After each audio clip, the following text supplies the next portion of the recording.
Welcome back, guys. We're now going to move on to the notes and chords for Amazing Grace on page 20 of Hal Leonard. It's another of the G Major Pentatonic songs. So we're looking at the notes G, A, B, D, E, G, A, B, D, E, and we have a high G up here. We won't need that many notes, as we've seen with a lot of these. We're going to focus on the middle few strings. We'll start on the D.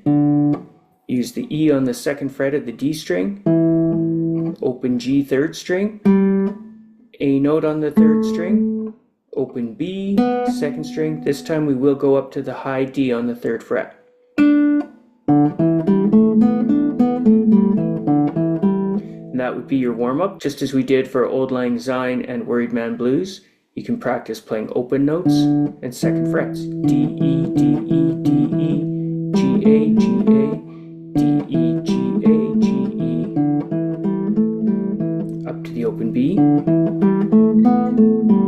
open 2, open 2, open 2, open 2. You'll notice a lot of this is the same as we saw in Sweet Home Alabama as well. We have that high D,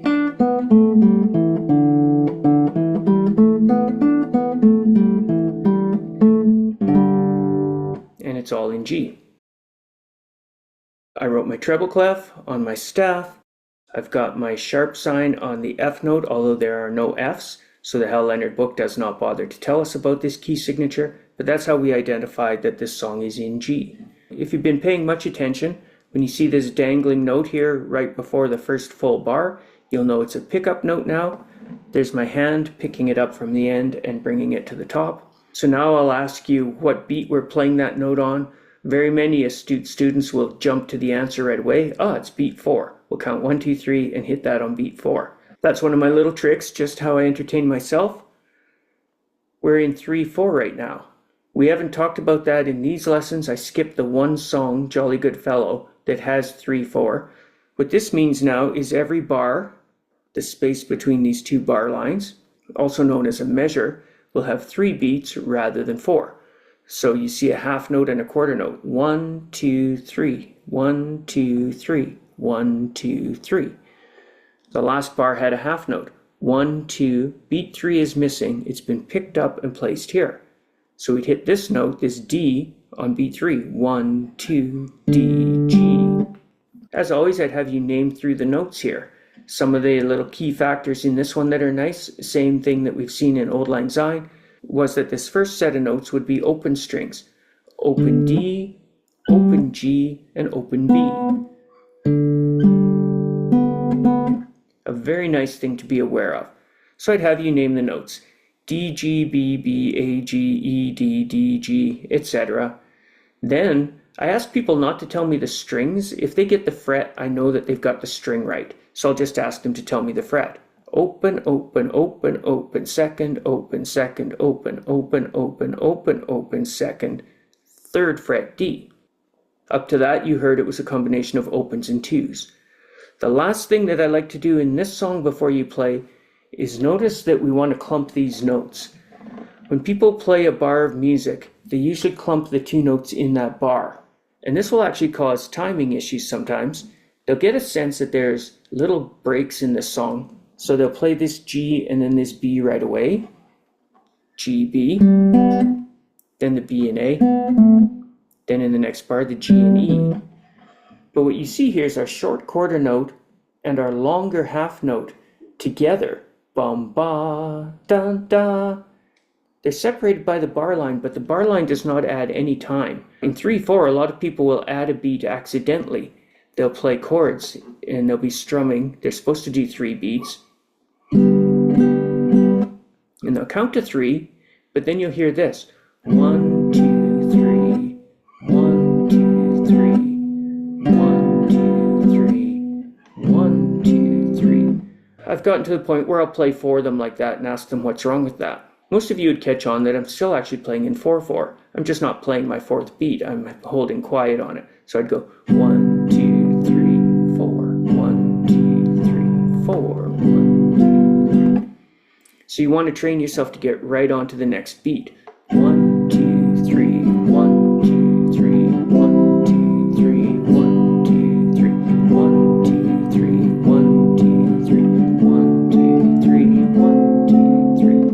etc. To that end, how I would often have people name and practice these notes would be, don't tell me this note until you're ready to tell me that. This is a great reading exercise to be prepared for two notes. So I don't want them to go D, G, B, and another B. I have to stop people a lot if I'm trying to do this exercise, say, no, I want to hear both of those notes at once. So know them both, and then say them. D, G, B, B, A, G, E, D. Even with that gap, you're starting to get the right sense of the song. D, G, B, B, A, G, E, D, D, G, B, B, A, D.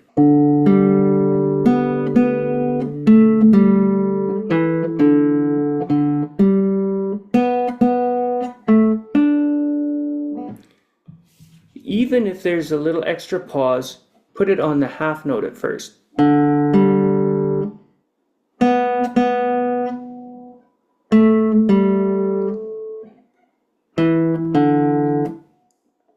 That will allow you to start hearing the two notes that need to be closer together.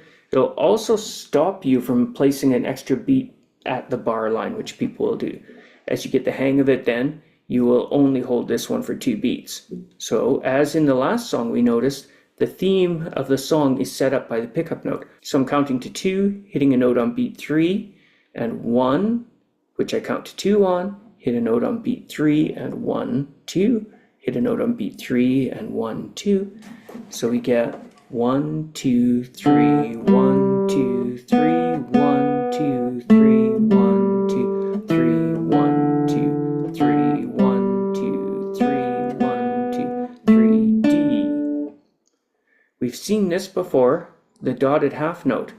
In this case, even if you didn't know what a dotted half note was, you'd figure it out. We're in 3/4. This is the only note in this bar, so it gets 3 beats. Dotted half note equals 3 beats. It's the half note plus a quarter note, or it's a half note times 1.5. We do not play this half note, and very often I'll ask a student, before they know that we don't play it, I'll presume that knowledge.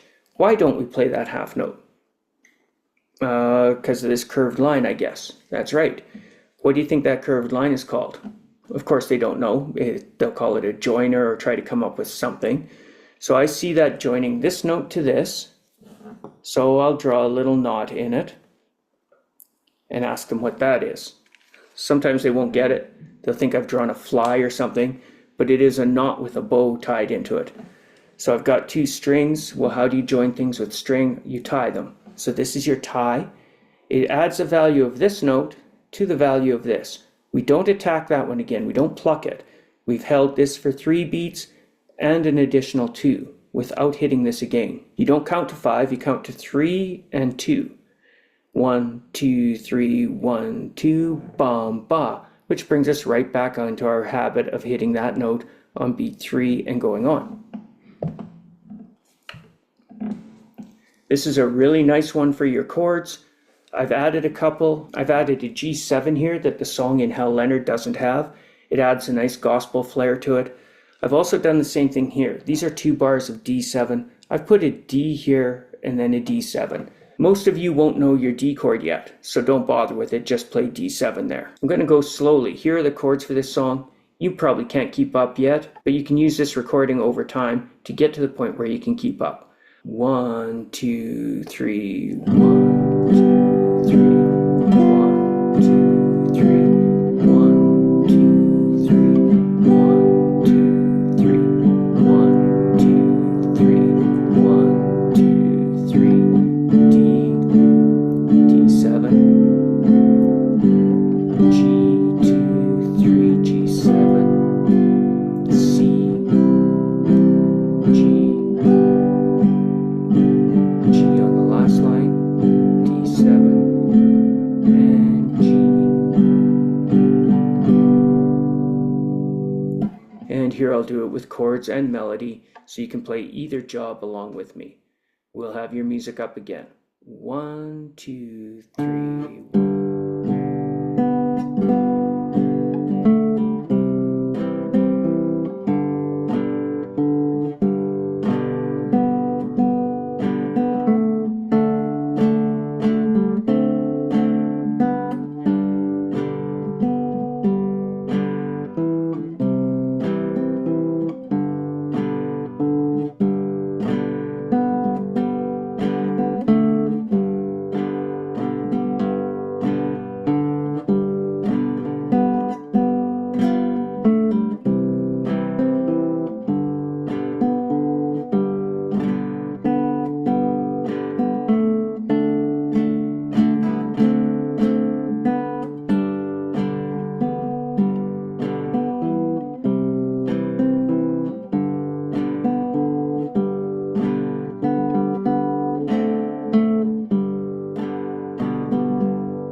was a C chord right before the final G if you want to play that.